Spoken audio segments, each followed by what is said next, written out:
Magandang lalaki at babae po sa inyo lahat. Ako po, si Vic Garcia. Ako naman po yung kapamilya, Abilene Garcia, at ito ang Tulong ko pa sa Global sa TFC, The Filipino Channel. Nandito na naman kami para bigyan kayo ng tulong kaalaman para sa buhay na mas matagumpay, Mas masaya. at mas makabuluhan. Kapamilya, may problema ka ba sa iyong asawa o karelasyon? Nasa dami ng yung problema, parang hindi mo na alam ang yung gagawin. Good news, mamaya pag-usapan natin kung ano naman dapat malaman at gawin para mailagay sa tamang direksyon ang iyong pagsasama. Sa ating episode na, Pangako sa'yo, ipaglalaban ko. Pag-uusapan din natin ang mga natural na paraan to reduce pain. Ako, marami tayong pag-uusapan dyan. Pero, Bago ang lahat ng yan, muli po maraming salamat sa patuloy niyo pagsubaybay sa programang Tulong Ko sa Global.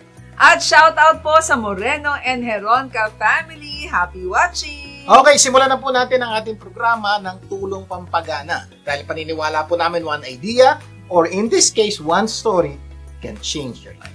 Ang tulong pampagana story natin ngayon ay tungkol sa kung sino ang tama. Oo. Alam nyo, isang araw habang naglalakad si Pedro at si Juan, nakakita sila ng mag-asawang nagsisigawan. Naku, maraming ganyan, diba? 5 to time nakikita nyo po yan. Oo, sabi ni Pedro, malamang may ginawang kalokohan yung lalaki. Kaya galit na galit si Mrs. So sabi naman ni Juan, mas mukhang si Mrs. ang may kasalanan dahil mas parang galit si Mister. Abay, nanunood pala, no? Patuloy ang argumento ng magkaibigan nang kausapin sila ng isang taong nakikinig pala sa kanilang usapan. So, nag-o-observe sila pero may nakikinig dun sa ginagawa nila. Mali kayong pareho. Kamag-anak ko ang mag-asawang yan. Pareho silang mahina ang pandinig.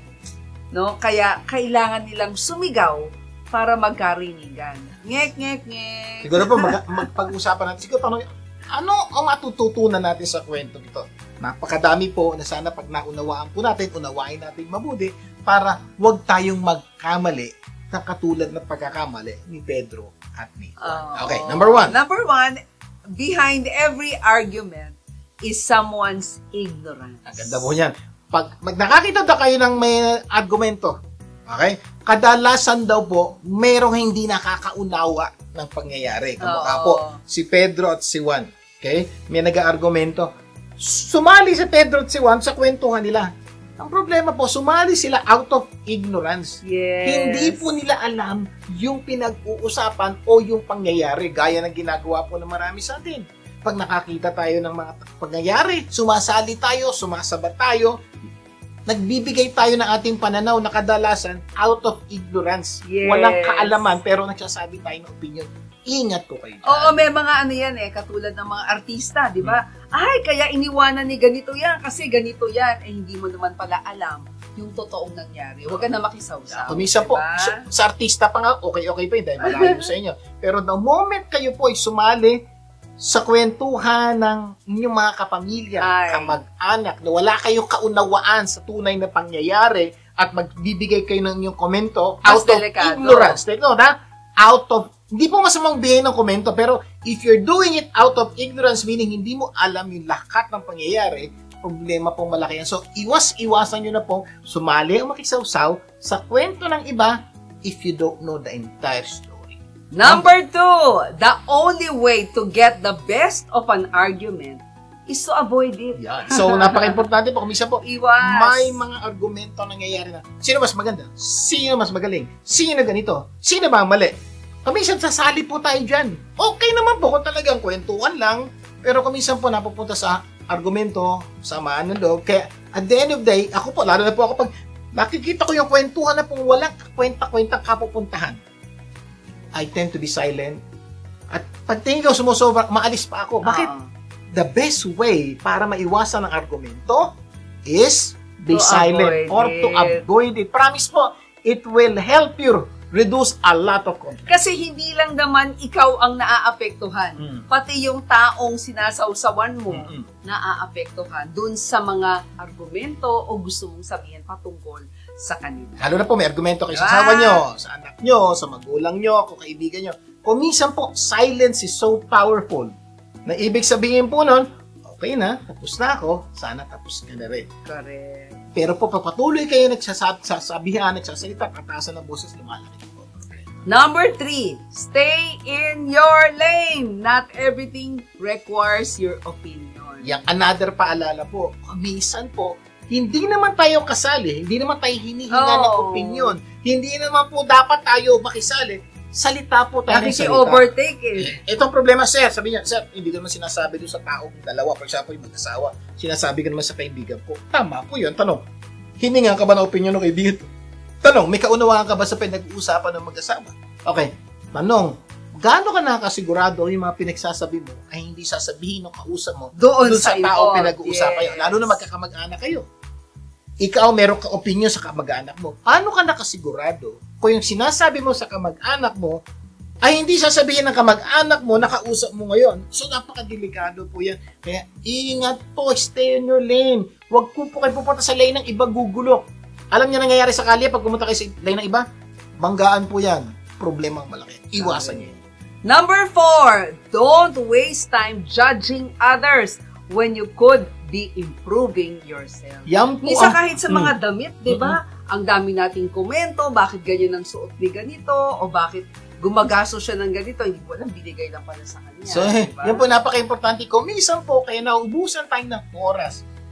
Pagandahin ang buhay natin, ayusin ang mga pagkakamali natin, itama yung mga pagkakamali natin. Kasi po, nauubos ang oras natin, katitingin sa kwento ng iba, problema ng iba, kakakomento, kakapakialam sa buhay ng ibang tao, at dahil po doon ubos ang utak, isip, panahon mo. So, ano nangyayari? Yung sarili mo na dapat mo pagandahin, dapat mo ayusin, hindi mo naaayos. Problema pong malaki, kaya napaka-importante po. Pag hindi sa inyo, wag na kayong makailam. Focus on improving yourself. Kasi makakaroon ka lang ng maraming kaaway at yung sarili mo hindi mo mapaganda. Tandaan nyo to ha, the less you care about what others are doing, the more time you have to do what matters to you. Okay, importante mo na, kuminsan masyado yung concern. Ba't niya ginawa yun? Ba't niya? Kuminsan kamag-anak natin, okay lang na maging concern sa kamag-anak natin, pero may hangganan din po yun, okay? Kuminsan masyado yung concern sa kapitbahay na, problema na po malalaki, pati kapitbahay, pinakialaman niya. Kuminsan, pati yung sa ibang lugar, sa ibang mundo, sa ibang bansa, pinakialaman na po natin. Eh, wala naman po tayo aksay sa sitwasyon na yun. So, the more you spend time less on the other people and spend more time on yourself, lalong gaganda po ang buhay. Sana po yung aming panalangin na spend more time improving yourself at hindi nyo dapat pakialaman, huwag nyo nang pakialaman. Okay, naku, sana marami tayong natutunan at bago tayo mag-break, we have a good news for you.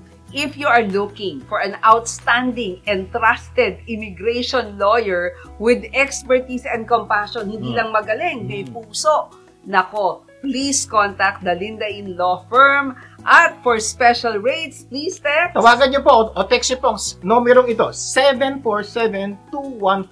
747-214-7474. Sa text po na yun, sabihin niyo sitwasyon niyo at babalikan po kayo ni attorney para ayusin itong problema niyo. At maganda po, bibigyan po kayo ng special discount para maayos ang problema niyo patungkol immigration, lalong-lalo na po sa panahon ito. Or mag-email po sa tulongkopasamo@gmail.com. Magbabalik pa ang tulong ko pasa mo. Huwag bibigyan. Tulong ko ipasa mo, gaganda ang mundo. Tulong ko ipasa mo, gaganda ang mundo. Nagbabalik ang tulong ko pasa mo Global. Vic Garcia po muli. At Avelyn Garcia. Dadako na tayo sa ating tulong pampaganda ng buhay. Ang paniniwala namin, you don't become what you want, you become what you do continually. At dahil gusto namin continually gumanda ang buhay nyo, continually po magbibigay kami ng mga tips para mas lalong gumanda ang buhay. Hatid sa inyo ng Earth Baby. Umpisahan natin ang paalala mula kay Erica para sa mas magandang buhay. Erica? You know what?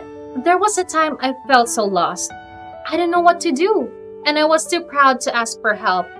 I thought I had to figure out all on my own.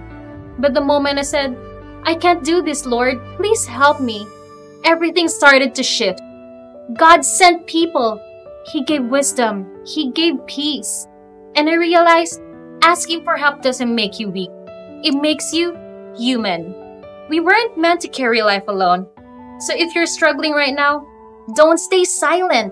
Pray. Reach out. Let someone in. This is Erica Garcia reminding you, it's okay not to have it all together. Humility opens the door for healing, and help is just one honest moment away. Wow! I like what Erica said. We were not meant to carry life alone. So, if you're struggling right now, don't stay silent. Sabi ni Erica, have the humility to ask for help. Kasi humility opens the door of healing. Until next time, Erica! Okay, pag-uusapan po natin isang napakagandang internet article na nabasa po namin, Ways to Relieve Pain. Naturally, lahat po tayo medyo may pain. Galing po, sinulat po ito ni Susan Bloom, MD po, at PhD po siya. Tingnan po natin yung mga bagay na binigay niyang tips, magamit po natin sa ating buhay, lalo na po sa mga nakaka-experience po ng sakit sa katawan. Take note, hindi po sakit sa emosyon ang pinag-uusapan natin ngayon. Ang pinag-uusapan po natin, physical pain na nadaranasan na napakarami tao. Number 1, get moving. Galaw-galaw. Yan po. Mag-exercise daw kasi exercise is frequently associated with a decrease in joint pain. Okay, Kaya napaka-importante. galaw-galaw. Lalo na po yung mga may edad na po. Pag tumatang na po edad natin ng 50, 60, 70, 80, may mga pagkakataong naka-experience na tayo ng pain. Kaya po importante, galaw-galaw. If you can do regular exercise better, may nagturo pa po sa akin. Kumisan nasakit ang mga daliri natin. Ang sabi po niya, sagot daw po sa masasakit na daliri at kasukasuan is motion. Sabi po ng doktor, motion is lotion. Ano ibig sabihin? Wow! Pag ginagalaw-galaw po natin ating mga katawan, daliri, buto-buto, nagkakaroon ng lotion. So, nawawala yung sakit. Kaya daw po masasakit yan dahil po nawawala na po yung lotion ng ating mga joints. So, napaka-importante, galaw-galaw. Alam nyo, exercise like walking, yung ginagawa namin mag-asawa, or biking, di ba? Or pumunta ka sa pool, mag-swimming. Nako, si Mami, 81 years old na, pero nagsiswimming pa. Di ba? Or Tai Chi are considered gentle on joints and good for beginners. And look for videos and exercises sa YouTube. Pwede niyong sabayan yan. Di ba? Huwag niyo po kakalimutan, ha? Motion is lotion sa mga may sakit sa mga joints sa katawan. Number 2. Eat more fiber. Yan. Alam niyo po, sabi po ng pag-aaral, people who eat high-fiber diets have less osteoarthritis pain. Like beans, yung mga broccoli, berries, avocado, pati popcorn. O yung mga whole grain, apples, fried fruits, and potatoes. So, sa mga medyo may sakit sa kasukasuan, Joyce, those are the food na dapat yung kinakain. Pag kinain niyo daw po yan, malaki ang posibilidad na mabawasan po yung inyong nararamdamang sakit. Kaya po ako, kuminsan, may edad na rin po ako, ang paborito ko pa, eat a lot of berries. Okay, popcorn, yung hinahanap ko yan, apple, because nakakatulong po yan para bawasan ng ating mga sakit sa ating Ito yung mga natural na solusyon, hindi puro gamot. Hindi po gamot diba? yan. Oo.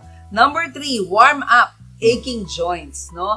Paano? Apply heat to painful joints can ease your discomfort. May mga nabibili parang heated diba? Yung parang pad.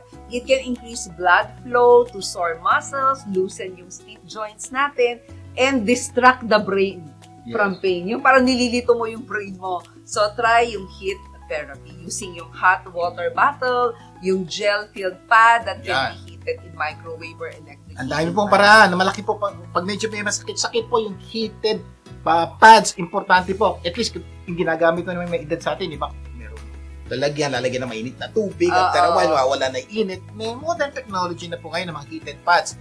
Sasaksak nyo lang po yun, tapos makukontrol nyo pa yung heat, makukontrol nyo pa yung time, tapos para lang tuwalya yun, ilalagay nyo sa medyo lugar na masakit, iinit na po yun. So, kung di nyo pa nagagamit yun, available po sa lahat ng mga online store po ito, hanapin nyo heated pads. It will reduce a lot of pain. At kung meron kayong mga bathtub na hindi nagagamit, pwedeng gamitin, lumublob sa bathtub, di ba?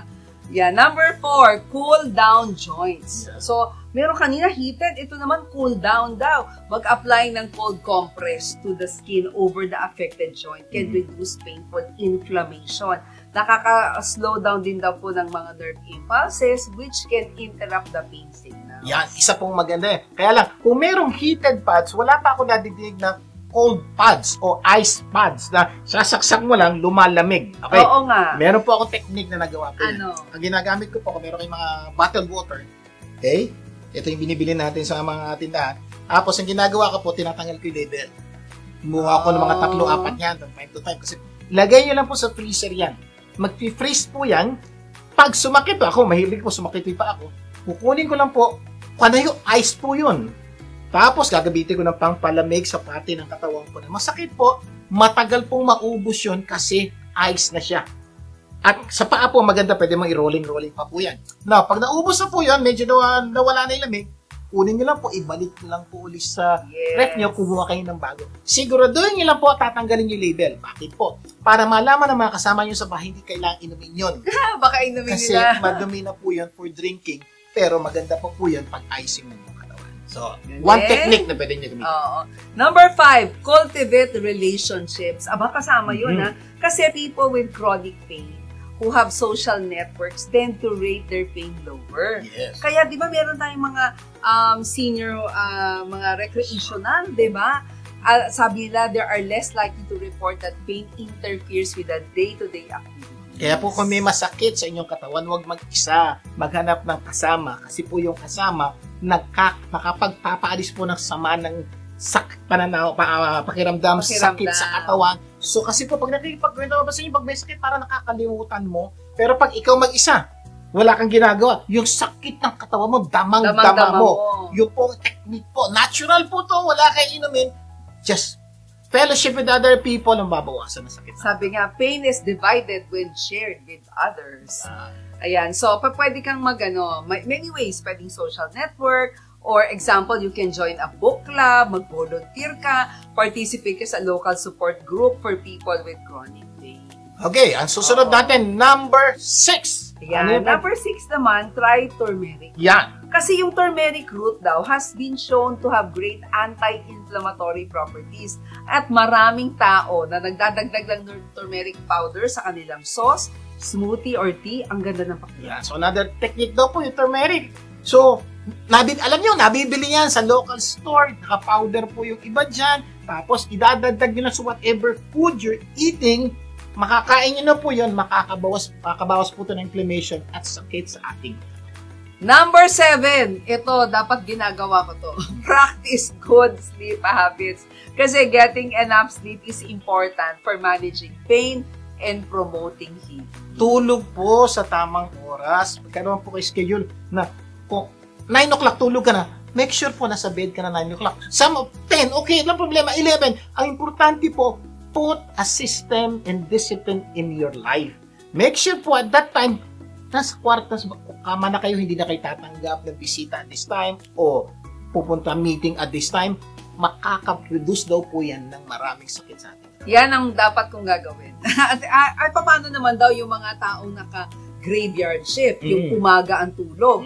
Diba? So, make your bed quiet and dark, no? Iban yung mga electronics from the bedroom and establish a regular schedule for going to bed and getting Technique up. daw po yun, yung kwarto nyo dapat medyo heavy.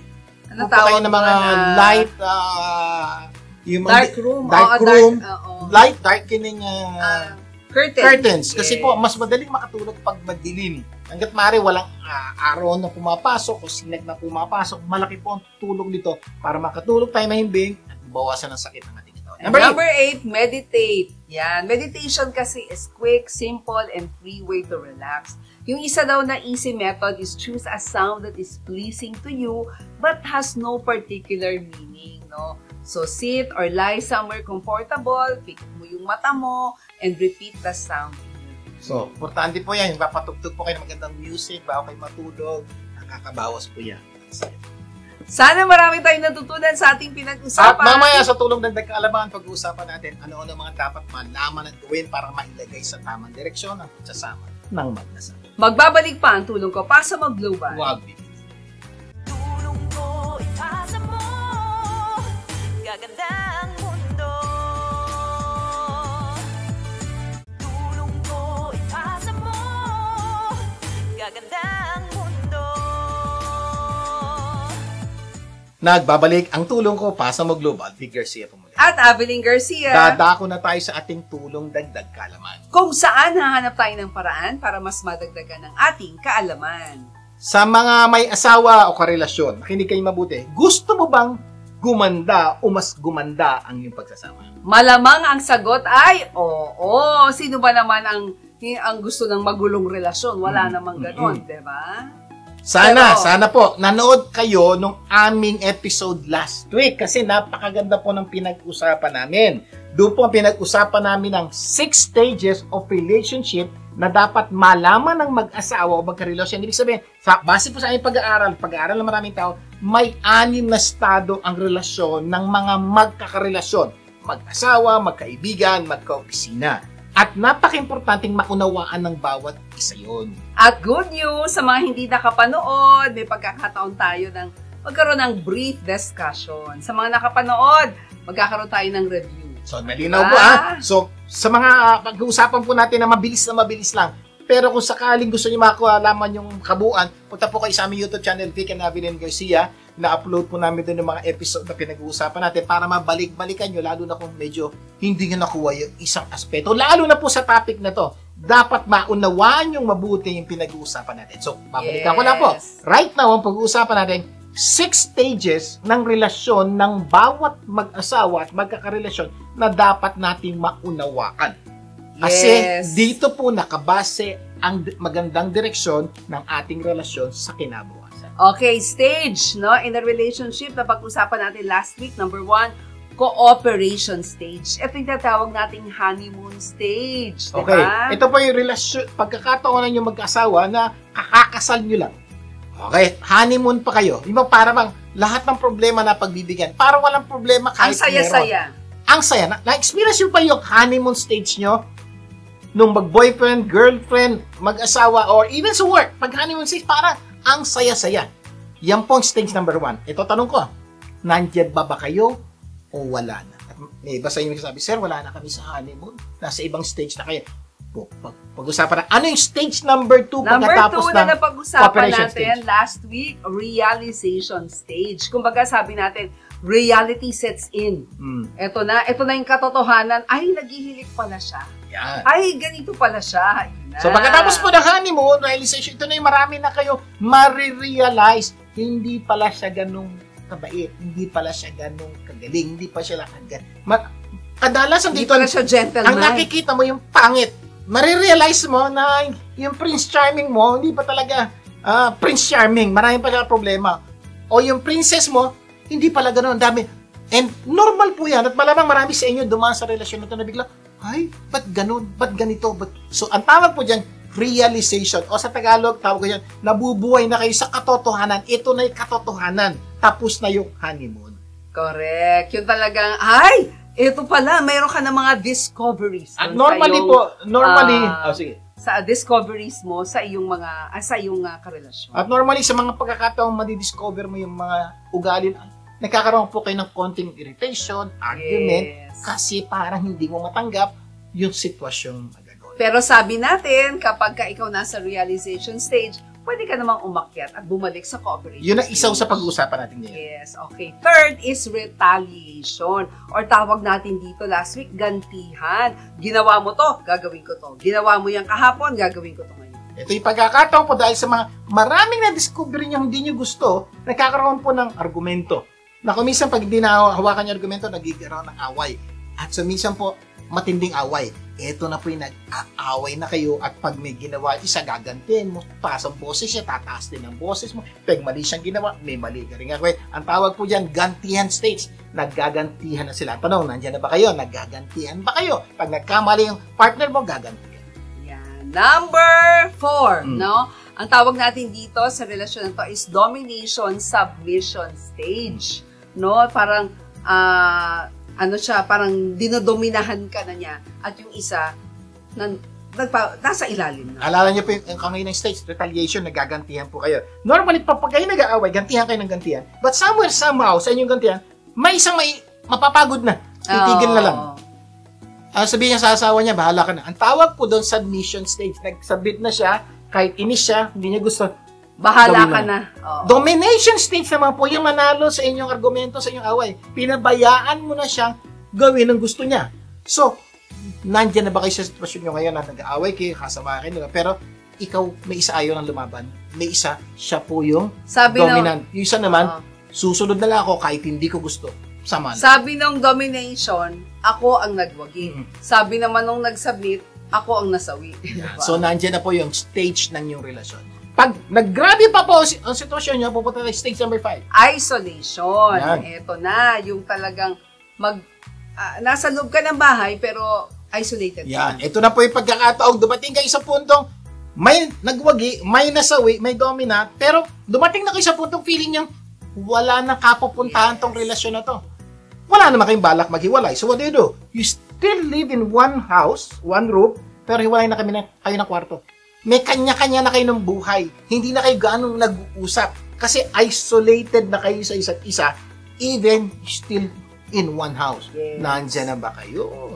At yung number 6 na ayaw talaga nating mangyari is separation stage. Parang hiwalay kung hiwalay. Yan, dumating na po kayo sa punto na tigil na natin to. Pagod na ako mag-isolate. Since isolated na naman tayo, wala na naman tayong magkasamang buhay, ito na po yung naghihiwalay. Into some of us, ang tawag po natin dito, nagdi-divorce po tayo, lalo po dito sa Amerika. Ang daling mag-divorce, unlike sa Pilipinas, mas mahirap ng konti. Pero ang dali, kaya pag ayoko na sa'yo, isolation, kasunod, divorce na lang. Tanong, nandiyan na ba kaya? At ang good news, pag-uusapan natin ngayon, ay ano-ano ang mga dapat malaman at gawin para mailagay sa tamang direksyon ang pagsasama, di ba? Kumbaga, sana ay maibalik ito sa cooperation. So, ano man po yung sitwasyon meron kayo, di namin alam, stage 1 to 6 kayo, di namin alam. Ang punto po namin dito, ano mang stage nandiyan kayo, may solusyon yan. Kaya kailangan makinig po kayo sa pag-uusapan natin. Ang pag-uusapan natin, ano-ano yung mga steps na dapat yung gawin para mabalik sa honeymoon stage o cooperation stage or ang saya stage ang inyong relasyon, which is, I do believe, yun ang gusto niyo mangyari. Sir, kahit na divorce na kayo, pwede pang maibalik yan sa honeymoon. May nakita na po kami ganyan sitwasyon. Ayan. At syempre, pag-uusapan natin ano-ano ang pwedeng gawin, di ba? Para mailagay sa tamang direksyon ang pagsasama ng mag-asawa sa ating episode na Pangako sa'yo, ipaglalabang ko. Yun ang gusto ko laging sa isip nyo. Ano man ang estado nyo ngayon, ipangako mo sa partner mo, pangako mo sa sarili mo, ipaglalabang ko tong relasyon na to. Pag yan po ang ginawa nyo, ay sigurado ko, maayos yan. Number 1 step. Number 1, identify the current stage of your relationship. Alamin mo kung nasaan na ang inyong relasyon. Ang napaka-importanting dapat nyo gawin ngayon, balikan nyo yung 1 to 6. Oo. Nasaan ka na ba dito? Cooperation ka na ba? Realization ka na ba? Retaliation? Isolation? Kasi napaka-importante po. Kasi po yung susunod na hakbang na gagawin nyo, nakadepende kung nasaan kayo. Yes. Kasi knowing yourself is the beginning of all wisdom. Di ba? Sabi ni Aristotle yan. So, alamin mo kung nasa stage na cooperation ka pa ba? Or nasa realization ka, nasa retaliation, nandun sa domination, submission, nasa isolation, o nasa separation stage ka na ba? Kaya nga sabi nga, knowing your stage in your relationship is the beginning of wisdom or the beginning of action. Pag nalaman mo na kung nasaan kayo, sir, ano gagawin ko? Huwag kayong mag-alala. Tuturo namin sa inyo kung ano ang gagawin nyo. Dahil palagi po namin sinasabi, ano man sitwasyon meron kayo, may pag-asa yan. Makinig lang kayo mabuti sa aming sasabihin. Tandaan nyo, you can't get to where you want to be until you know where you are. Hindi ka makakarating saan mo gusto pumunta kung di mo alam kung nasaan ka. Kaya ang importante, alamin mo nasaan ka ngayon. Kaya to move forward, you must be first, be honest about where you stand. Nasaan ka ba? Bago po tayo mag-break, gusto ko lang pong lagyan ng diin po yan. You need to be honest. Kung hindi na maganda relasyon nyo, tanggapin mo wala ka na sa cooperation. Tanggapin mo, nado ka na sa realization, o nasa retaliation ka na, o tanggapin nyo po yun dahil yun po ang magbibigay sa inyo ng magandang hakbang, tamang hakbang na gagawin para maayos ang inyo. Yes. Ako, sa aming pagbabalik, tutuloy natin ang ating kwentuhan. Magbabalik pa po ang tulong ko para sa mga. Huwag bibitiw. Tulong ko, ipasa mo. Gaganda ang mundo. Tulong ko, ipasa mo. Gaganda ang mundo. Nagbabalik ang tulong ko, pasa mo global. Vic Garcia pumalit. At Evelyn Garcia, bago natin pagpatuloy ang topic, magbibigay daan muna tayo sa hair tips ni Jane Naganchang ng Jane Rockstar Salon. Jane? Hey, Just a little reminder. Wash your hair with cool, cool water. Stop washing your hair with that hot temperature. Oh, why? 'Cause you're burning your cuticles. You're burning your follicles. So I say, please wash your hair with cool, cool water. Oh, cool. Oh, cool. Wash it cool. Let your voice be heard by the way your hair speaks. At Jane Rockstar Salon, you can be home. Maraming salamat, Jane. Until next time. Okay, tutuloy na po natin ang pagsagot at tanong ano-ano mga dapat malaman at gawin para mailagay sa tamang direksyon ang pagsasama ng mag-asawa. Sa ating episode na, Pangako sa'yo, ipaglalaban ko. Okay, napag-usapan natin kanina, review lang ha, identify the current stage of your relationship. Alamin mo kung nasaan na ang inyong relasyon. Sabi nga, to move forward, you must first be honest about where you are. So, nasaan ka mga ngayon? Hindi lang po namin, be honest. Maging honest ka sa sitwasyon mo ngayon dahil napaka-importanting malaman mo kung nasaan ka para magabayan ka namin kung saan ka pupunta. Number 2, believe that every problem has a solution. So, yung po step number 2 na napaka-importante ha. Bawat problema may solusyon. Ano po ibig sabihin nun? So, nandun ka sa sitwasyong marami kang problema. Ang pangalawang step na gusto namin ilagay sa isip mo, bawat problema mo may solusyon. Ano mang problema mo? Hindi ko po alam problema niya. Pero step number 2, which is very crucial, bawat problema ay may solusyon. Dahil pag dito po sumasapit ng maraming tao.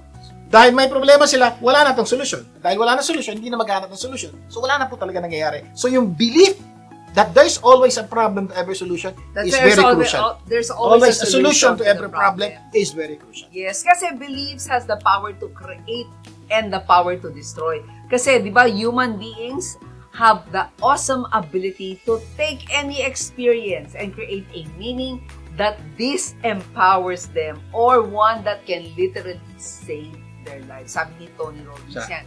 No? Napaka-importante yun, ha? Believe. You need to believe right now. Whatever problem you're into right now, believe. Kasi po, marami na akong nakausap po. Ba't kayo maghihiwalay? Wala na eh. Wala nang pag-asa yung aming relasyon. Yun ang paniniwala So, nila. ang dahilan, ba't sila naghihiwalay? Hindi dahil sa problema. Hindi po. Kaya sila naghihiwalay, naniwala sila na wala ng solusyon ang problema nila, kaya ang solusyon nila, hiwalay. Pero think about it. Anumang problema pinagdadaanan nyo, at naniniwala kayo, yun ang kritika, naniniwala kayo, may solusyon pa, kilalaban nyo pa. Kaya po, crucial po step number 2, believe. Yes, remember, your belief determines your action. Kung ano yung pinaniniwalaan mo, doon papunta yung action mo. When you stop believing, you stop acting. Napaka-critical po nun, ha? When you stop believing, pag tumigil ka ng maniwala, hindi ka nakikilos patungkol doon. Kaya po, doon napupunta bakit maraming tao nakapag-isip ng divorce, nakapag-isip na hiwalay kung hiwalay, kasi they stop believing. Ito tandaan nyo po, okay? Please, starting today, whatever situation you're in, believe there's a problem to every, there's a solution to every problem you have. Siguro sabi niya, sir, wala nga. Okay, magalala. Tuturo po namin sa inyo. Step number 3. Number 3, look again. No? Look again for possible solution. Maghanap ulit ng posibleng solusyon kasi maaaring naghanap na siya dati. Pero, yung isip niya, hindi hanggang dito lang. Pero when you do a second look, makikita ka pa palang solusyon. So, napaka-importante po. Right now, ano man ang sitwasyon nyo, ang hinihiling lang namin, step number 3, look again. Ano yung sabihin? Mag-isip uli kayo, maghanap. So, tingnan nyo lang uli. Kasi kami po, iba yung first look, iba yung second look. Hindi napansin yan. May pag mga naghahanap ka, di ba? unang tingin, Oo. parang wala. Pero pag tinignan, ay, nandun pala. The same is true.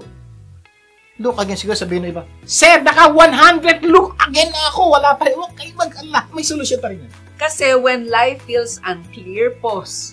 And look again. Clarity often comes on the second look. So, Talagang ganun. Napakimportante. May pagkakataon daw po, parang tinignan mo na lahat. Ang ilan. Kung namin, can you pause? Tigil lang. Pause to sleep, pause to rest. Do everything just to pause. Subukan ng balikan. Kumisan po, nagkakaroon po ng panibagong pananaw at nagkakaroon ng panibagong pag-asa. At pagkaroon ng panibagong pag-asa, may laban na po ang relasyon. Naalala ko yung mga quotes ng engineers, di ba? Sabi nila, if you exhausted all possibilities, remember this, you haven't. Yan po isa sa paborito ko pong quotation sa buhay na tunay po nakatulong po sa amin. If you have exhausted all possibilities, remember, you haven't. Lagay niyo po sa isip niyo yan. Kung naisip niyo na lahat ng posibilidad na solusyon sa problema niyo, bad news, hindi niyo pa naiisip. Dahil kami po nangangako right now, mayroon pa kayong solusyon sa problema niyo Na hindi mo pa naiisip o hindi pa nagagawa. So, di ko nga alam paano ko malalaman. Huwag kayong mag-alala, kaya nga kami nandito, tuturo namin sa inyo. Naalala ko yung nag-aayos tayo ng bahay ng mga kaibigan natin, di ba? Paano nyo naisip na dyan ilagay? Ang tagal ko nang inisip yan, hindi ko naisip yan. Pero nung nag-isip tayo, nakita. Kasi nga po, ang pananaw po namin, if you have exhausted all possibilities, remember, you haven't. Dahil may alam na solusyon ang ibang tao na hindi nyo pa rin nagagawa. Yan po, isang So, pwede napaka-importante. kang magtanong, Yeah. diba? Ito po isang technique na sabi namin. Mayroong kang solusyon sa problema. Naisip mo na. Sabi namin, second look, Sir, 100 look na ginawa ko. Wala na talaga. Pwedeng takma ka. Pero may sinabi po sa mga ability. Baka naman yung solusyon sa problema mo, hindi mo alam. Tama ka. Pero may taong may alam. Alam ni Mama Ability, alam ko. Alam ng marriage counselor, alam ng therapist, alam. May mga bagay na hindi ka alam na alam ng iba. So, ba't hindi mo alamin? Baka yung solusyon sa problema mo alam nila, hindi mo nagagawa. Which kaya hindi leads us masolusyonan. to number 4. Ask for help. Yan. Humingi ka ng tulong. Naku, huwag kang mahihiya. Sabi nga ni Aika, di ba, ni Erica, humility is the door. No, na for you to see other things. Asking for help shows you have the wisdom to recognize your limits and the courage to overcome them. So, napaka-importante po. Ito po yung tinidikdik namin sa inyo. May solusyon sa problema mo. Kadalasan lang, hindi mo alam. Napagod ka ng alamin. Pagod ka na. Pero may ibang tao alam. So, hihigiligin po namin dapat niya gawin yan. Kung tingin niyang matindi na sitwasyon niya, problema niya, ask for help. Di ba Humingi ka ng tulong. Di ba kapag may sakit tayo, di ba, sa katawan, ang bilis nating humingi ng tulong sa doktor. Yes. Pero kapag may sakit tayo sa relasyon, ang tagal nating umaksyon. Tama mo, baka malinaw po yung sinasabi namin. Yung tingnan lang kasi tayo. Pag meron tayong physical problem, doktor mo na yan, padoktor mo na yan. Pero sipin niyo buti, alin na mas madalas ang problema natin? Physical pain or emotional pain? Physical pain or relational pain? Di ba, marami tayong relational pain. Kung minsan araw-araw meron tayong relational pain. Pero tanong ko, when was the last time pumunta kayo sa relationship doctor o emotional doctor? Marriage counselor, therapist, psychologist, psychiatrist, na gaya ng physical doctor, nag-aral, nagpadalubhasa para solusyonan ang sakit natin sa katawan.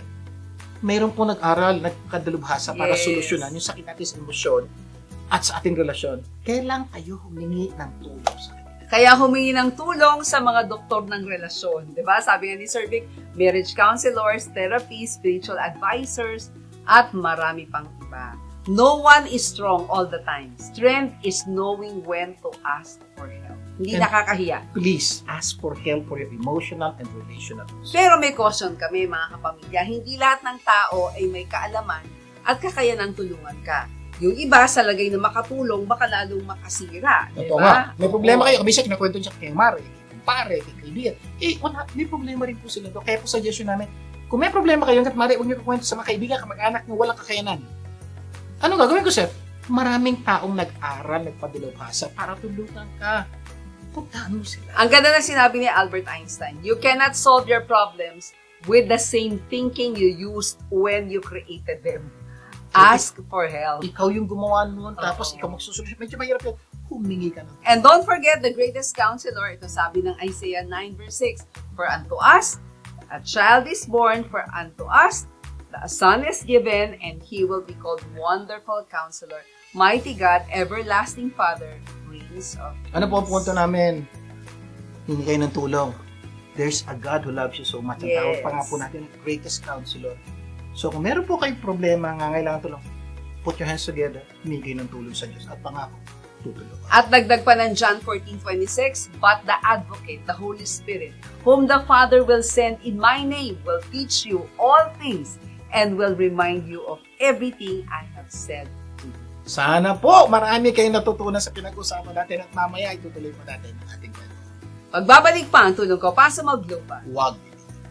Tulong ko, ipasa mo, gaganda ang mundo. Tulong ko, ipasa mo, gaganda ang mundo. Nagbabalik ang tulong ko, Pasa Mo Global, Tig Garcia po. At Evelyn Garcia, bago natin pagpatuloy ang topic sa araw na to, magbibigay daan muna tayo sa usapang life insurance mula sa Outstanding Living Benefit Specialist sa si Gina Criste. Gina! Mga besh, alam niyo ba na ang life insurance with living benefits ay parang ATM machine? Yes! Just like an ATM. You can withdraw funds when you need them most. Hindi lang para sa future ng pamilya mo, kundi para rin sa sarili mong pangangailangan habang buhay ka pa. Madalas kasi iniisip natin na ang life insurance ay para lang sa death benefits o pag natigok na tayo. Pero hindi lang yan. With living benefits, you can access your death benefit funds in times of critical illness, disability, or if you have been diagnosed with cancer. Ibig sabihin, hindi mo kailangan maghintay mamatay to take advantage of it. Kaya importanteng mag-invest ka sa tamang proteksyon. Para sa peace of mind mo to, besh. Alam mong may mahuhugot ka in case of emergencies. Financial security ito para sa iyo. Hindi mo kailangang i-deplete ang savings mo o umutang para sa biglaang gastusin. Ito pa, protection din ito for your loved ones. Habang nabubuhay ka, may assurance ka na hindi sila magpapag-GoFundMe para sa iyo. Tandaan, sa buhay, hindi natin alam kung kailan darating ang unexpected expenses. At kung wala tayong naiipon o proteksyon, baka maharap tayo sa NSF. No sufficient funds na sitwasyon. Pero kung may living benefits ka, you have the security and confidence to face whatever comes your way. Ang tanong, may mahuhugot ka ba kung sakaling kailanganin? Be wise! Invest in your future and secure your present. Dahil hindi lang ito tungkol sa pera. Ito ay tungkol sa proteksyon, peace of mind, at pagmamahal sa sarili mo at sa pamilya mo. Ito po si Gina Criste na handang tumulong. Gusto mo din bang makatulong sa iba katulad ko? You too can be a living benefit specialist. Makakatulong ka na, matutulungan ka pa. Call or text me at 323-244-9784. Until next time! Maraming salamat, Gina! Until next time! Okay, tutuloy na po natin ang pagsagot sa tanong ng ano dapat malaman at gawin para mailagay sa tamang direksyon ang pagsasama ng mag-asawa. Sa ating episode na, Pangako sa'yo, ipaglalaban ko. O, review tayo sa mga discuss na natin. Number 1. Number 1, identify the current stage of your relationship. Number 2. Believe that every problem has a solution. Huwag niyo po kakalimutan yan. Critical po yung step number 2 na yan. Number 3. Look again for possible solution. Listen to this. Ang sabi natin kanina, if you exhausted all possibilities, remember this, you haven't. At number 4, critical po, ask for help. You cannot solve your own problem. Hingi po kayo ng tulong sa mga tao nakakaunawa at nakakaalam ng solusyon sa problema ang inyong pinagdadaan. I promise you, magugulat kayo. May mga problema kayong parang hirap-hirap. May solusyon pala. Tandaan nyo, humility is a doorway for healing. Kaya nga, sabi ni Sir Vic, you cannot solve your problems with the same thinking you used when you created them. Number 5 tayo. Number 5, take action. Gawin mo na yung mga dapat mong gawin. Hindi yung nalaman mo, hindi ka naman nag-action. Kasi taking action is what separates a dreamer from a Totoo po. doer. May mga pagkakataon po, alam na natin solusyon, ayaw lang nating gawin. May mga pagkakataon po, alam, pwede naman pong gawin, kaya lang ayaw natin dahil parang, okay na to, hiwalay ko hiwalay. Basta think about it. Kung maghihiwalay kayo, simula naman kayong bago. Ano assurance na yung bago yung pupuntahan, maging maayos. Ganun na po namin karami nakitang tao. Hiwalay, bago, hiwalay, bago. Hanggang ngayon, nakatatlo, 4 na. Wala pa rin. Bakit? Kasi hindi nyo pinagpilitang solusyonan yung unang problema. Meron pa kami kilala. Kinamakausap namin. Sino ba talaga gusto mo? Yung una. Sakit sa ulo. Totoo po yan. Nakadalawa, 3, 4, 5. Gusto pala yung una. Tapos babalik ka lang pala Ay, sa nako. number 1, di ba? Ay, nako, maganda next week. Pag-uusapan natin yung mga specific actions na pwede nating gawin. Yan na. Next week po pag-usapan. Ano gagawin pag ito yung sitwasyon mo? Pero ngayon tuloy po natin yung step na dapat gawin para mailagay lang sa tamang direksyon ng ating Yes. relasyon. Okay. Number Number 6. 6, take action until it's done. Ito po ang critical. Kasi success doesn't come from what you do occasionally. It comes from what you do consistently. Ito po tatandaan nyo. May mga pagkakataon po, sa totoo lang po, may mga solusyon kayo sa problema nyo before. Sinubukan nyo gawin kasi paniniwala nyo, ito yung susolusyon sa relasyon namin mag-asawa. Pero napansin nyo, sir, wala rin nangyari. Gumulo rin. Alam nyo po, hindi naman problema yung solusyon, tama yung solusyon. Sir, ano problema? Tumigil kayo. Oh. 3, 4 na linggo sinubukan nyo. Sir, wala naman nangyari. 3 weeks. 3 weeks, pag-isipan nyo po mabuti. Ilang taon nyo bang create yung problemang yan? 3, 4, 5, 6, 7 taon, 10 taon? Tapos gusto nyo solusyonan ng 3 buwan, 4 na buwan, 7 buwan? Sometimes po ang problema, hindi po yung solusyon. Ang problema po, tama yung solusyon, kaya lang nainis tayo, nainip tayo, napagod tayo ng 6 na buwan, ng 9 na buwan ng paggawa ng tama, tumigil na tayo. Wherein, pagdating pala ng 10 buwan, maayos. Yung problema, tumigil na kayo. Yung po komisyon ng problema, tumigil ka. Ang ganda ng paalala ng Galatians 6, verse 9. Sabi niya, let us not become weary in doing good. For at the proper time, we will reap a harvest if we do not give up. Huwag daw tayo manghinawa sa kakagawa ng maganda. Gagawa ng Oo, tama. At ng tama. Dahil sa takdang panahon, aanit. Ito lang po, lilinawin ko. Hindi po kami ang nangako niyang nadinig niya na that we're in doing good for a due time should be harvest. Ang nangako po niyan Diyos, na salita po ng Diyos yan, Diyos po ang nagsabi niyan. Parang ganito po, Diyos ang nagsasabi, problema ka. May dapat kang gawin. Ito ang sabi ng Diyos, do not get weary in doing what you are doing right now. Huwag kang tumigil. Dahil ito pangako ng Diyos, hindi ng tao, pangako ng Diyos. Dahil sa takdang panahon, ikaw aani or sa takdang panahon, masusolusyonan ang problemang pinoproblema nyo at gaganda ang relasyon nyo. Hindi ba napakagandang pangako niyan? Ang kailangan lang dito, huwag kang titigil until it's done. Yun po, Don't quit. Di ba? Mhm. Sabi nga ni Thomas Edison, di ba? Many of life's failures are people who did not realize how close they were to success when they gave up. Ang lapit na pala. Totoo po, marami po sa inyo.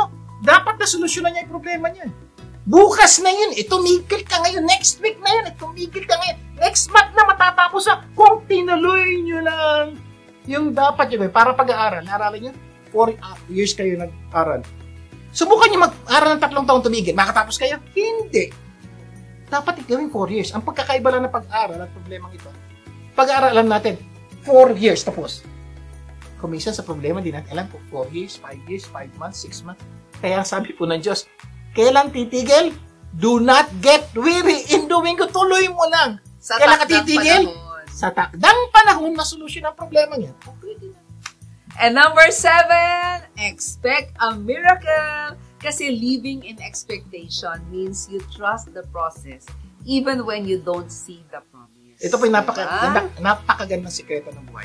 Bakit ko ipagpapatuloy gawin yung tama kahit parang walang nangyayari at napapagod na ako? Di ba yun ang problema natin? Siya nakakapagod na, wala na mangyayari, ganito, ganyan. Step number 7 is the most important. Live with expectation. Yan. habang ginagawa mo isang bagay na tama, na pagod ka nang gawin, at kumisa naiinis kang gawin, step number 7, live with expectation. Mabuhay ka na na-expect mo, mangyayari na yan sa takdang panahon. Bukas, next month, next week, next year. Pag ganun po ang ginawa nyo, yung pagod at hirap mo, napabawasan. So, tuloy-tuloy ka. At ang pinakamatindi po, live with expectation. Yes. Diyos po ang nangako nito. At ang Diyos po, hindi po siya nangangako na napapako. Lahat ang pinangako niya, gagawin niya. Kung gagawin natin, yun dapat natin gawin. Correct. Ayan. At sabi nga ng Bible, but when you ask, you must believe and not doubt. Because the one who doubts is like a wave of the sea blown and tossed by the wind. And the person should not expect to receive anything from the Lord. Sabi nga, di ba, pagka ganun ka, such a person is double-minded and unstable in all they do. Ang ganda po ng verse na yan, nagpapaliwanag na po sa atin. Talaga daw, pag meron pinapagawa sa atin ng Diyos, dapat tayong gawin, tuloy lang natin. And continue to believe. Dahil, pag hindi ka daw naniwala, hindi mangyayari, yun dapat mangyari. Correct. Pag naniwala kang patuloy, gagawin mo. So, talagang mangyayari, yun dapat mangyari. Yung po ang hinihiling ng Diyos sa atin. Huwag kayong mag-expect sa Diyos kung hindi kayo naniniwala. Pero kung tunay kayo naniniwala, mag-expect kayo.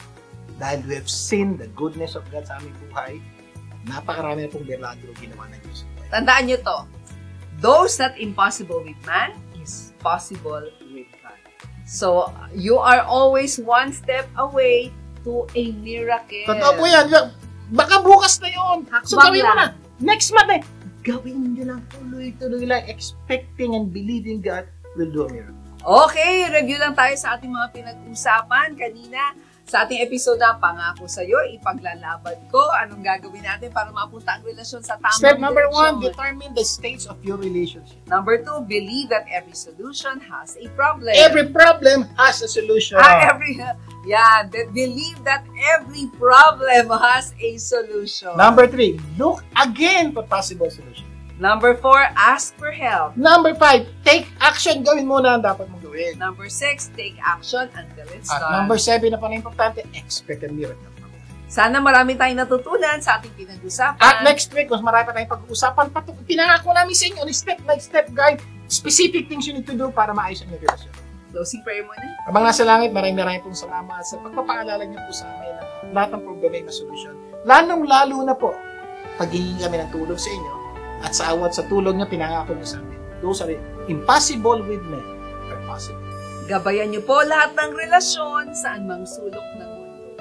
Lahat ito'y dalangin namin sa pangalan ni Jesus. Amen. Amen and amen. At syempre, laging tandaan kung ano man ang naitulong ng programang ito, ipasa mo naman sa iba. Imbitahin niyo po ang inyong mga kapamilya na tumutok sa programang ito sa susunod natin. At sama-sama nating pagandahin ang ating buhay. At ng mga mahal natin sa buhay, ako po yung kapamilya Vickers. Ako naman po si Avelyn Garcia. Laging tandaan, Sa tulong ko pa sa Mo Global, gaganda ang mundo. Tulong ko ipasa mo. Gaganda